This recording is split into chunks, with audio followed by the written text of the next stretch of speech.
How's it going, guys? Welcome back to the channel, Pete's Carport. And a lot of you guys might remember this car. So this is my friend's 1997 Mercedes S600 Coupe, and it's a very iconic car. It's a V12, if you guys didn't know, and this is the w140 platform. This happens to be a 97, so it's a facelifted year, so really cool interior, a lot of upgrades on the electronics and stuff like that for safety and so forth. So very, very cool, very reliable V12. This thing has upwards of 180,000 miles, I think. And unfortunately, due to health things, my friend has not been able to drive this car for quite some time. And between me and Xavier, which you guys should know, Xavier's been on the channel quite a bit, we have been trying to keep it running. And so I decided to take it for a drive the other day to kind of stretch its legs, and got a battery in it, refreshed that.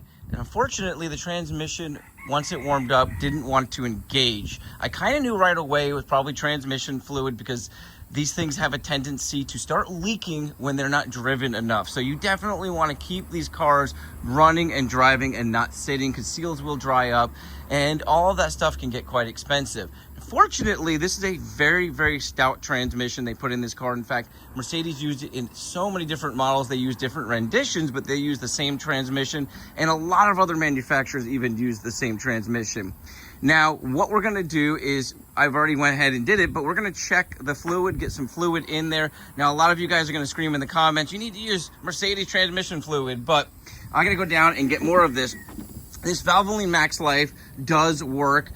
Xavier has 200 and maybe 30,000 miles in his S500. He dailies the crap out of it, and we have done this transmission fluid in that car, in all of my S500s when I've swapped them out, and have never had an issue. In fact, our transmissions are running very, very well. So I definitely trust this stuff, and I can back it up.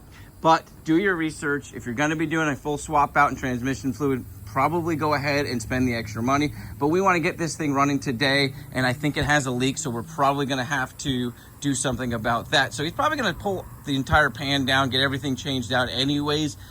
So let's go ahead and make sure that is our issue.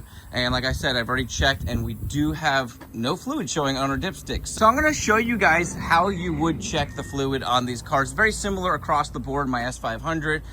Some of them came with dipsticks. I can't remember the last year that they did it, but they wanted to call these sealed transmissions, I believe. And so they put these caps over the transmission dipstick. They had a little red cover over them, so they would know if you took it off.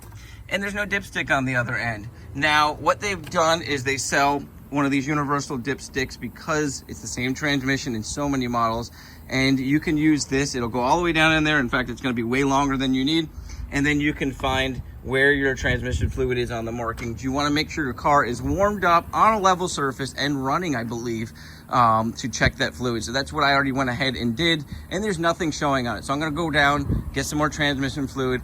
We're going to blow the leaves off this car, and I guess we'll take it for a ride. Now, let's talk about the exterior, because when I first introduced this car, I want to say it was 4 or 5 years ago, when he got it, he had it wrapped, and it looked absolutely beautiful. Really cool color shifting wrap that he did. Not everybody's taste, but it was really cool. He enjoyed it. And unfortunately, one of the downsides of wraps, and I'm definitely going to let you guys know that if you're going to wrap your car, make sure you take your wrap off in a decent amount of time, especially in Florida where you've got the sun beating down on it, because I cannot get this wrap off. This is hours and hours of peeling away, and we're just gonna have to figure out the best method to do this. If any of you guys know, put it in the comments what the best way to get this off is. I've tried steaming it, letting it sit out in the sun, but the entire wrap is so dried out that it's just coming off in little piece flakes, and it's gonna take me forever to get that off. I think what he wants to do is wrap it again, possibly, which we're trying to convince him maybe not to, but you know, it's his car. He can do what he wants, and he wants to start enjoying it again since he is now capable of driving it. So let's go ahead and get this thing slightly cleaned up and see what we can do. Let me go ahead and get that transmission fluid and see if we can get this thing running good again.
So guys, a couple key pointers here when filling this transmission fluid. Unfortunately, you have to go through that little dipstick hole. So you want to pour slowly. And when you have a full bottle like this, brand new from the store, it makes it very difficult. So I highly suggest pouring that into another container, and then you can actually see how much you're pouring in at a time too.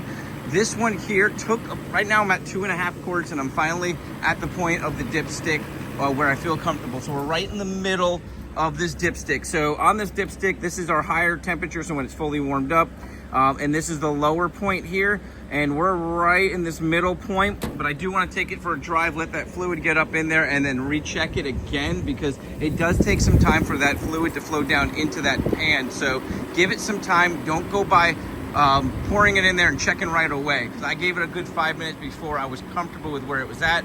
And then I jumped in the car because I also wanted to check my other gauges too, because I wanted to make sure this car wasn't overheating.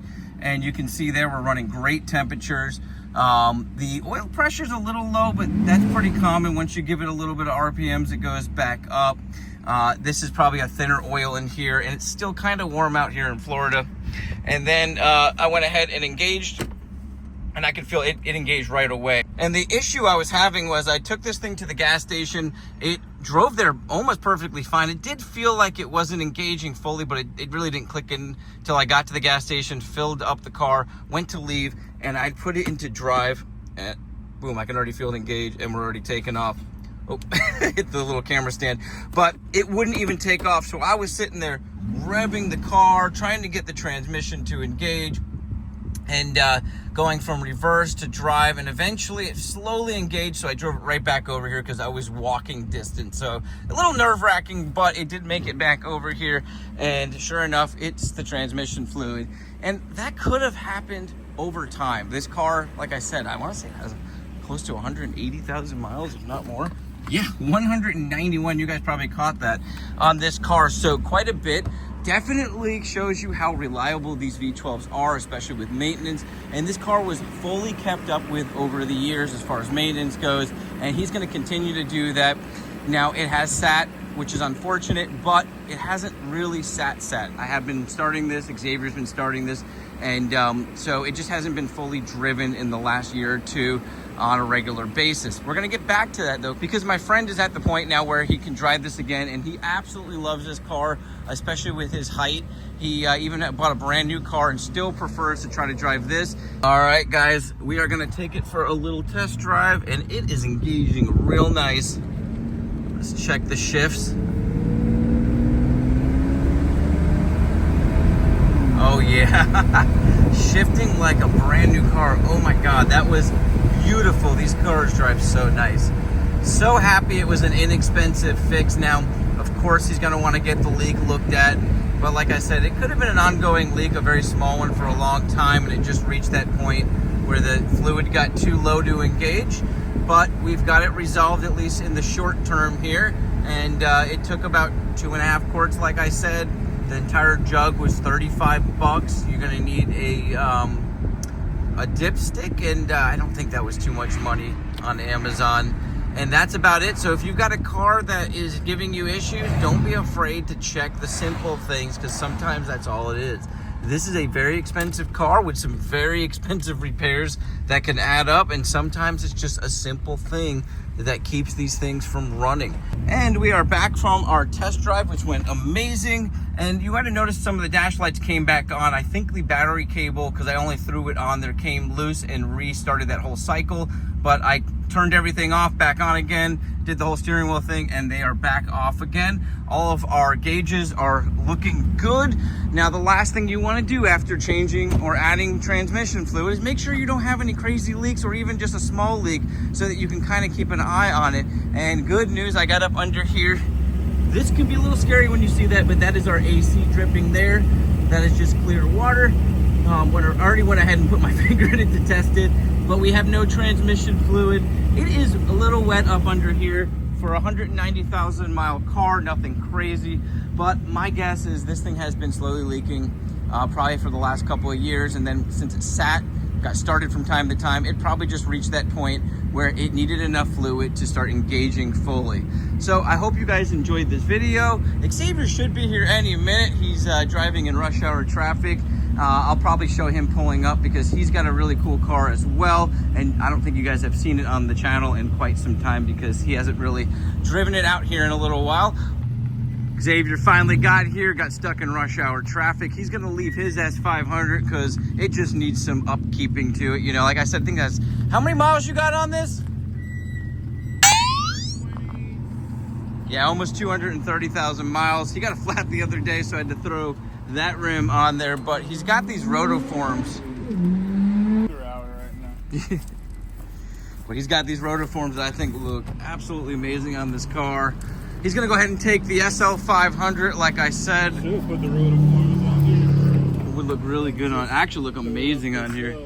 This car has the interior redone on it.